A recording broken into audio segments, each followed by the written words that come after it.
আমরা যে আওয়ামী লীগকে ছাত্র নাগরিক রাস্তার মধ্যে তাজা রক্ত ঢেলে দিয়ে বাংলাদেশ থেকে উৎখাত করেছি, আজকে সেই আওয়ামী লীগকে পুনর্বাসনের জন্য ষড়যন্ত্র করা হচ্ছে। বিদেশে বসে ষড়যন্ত্র অব্যাহত রয়েছে।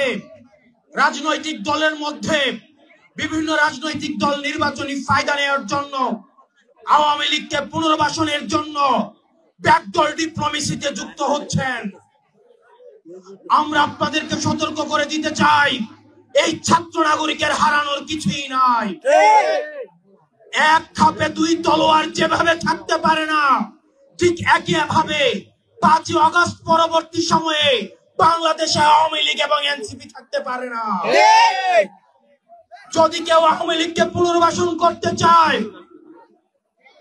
উত্তরপাড়া থেকে যদি আওয়ামী লীগ পুনর্বাসনের কোন ষড়যন্ত্র করা হয়, 5ই আগস্ট যেভাবে গণভবন এবং বঙ্গভবনের যে পরিণত হয়েছে, আওয়ামী লীগকে যারা পুনর্বাসন করতে চাইবে ঠিক তাদের পরিণতি এবং তাদের ফলাফল একই রকম হবে।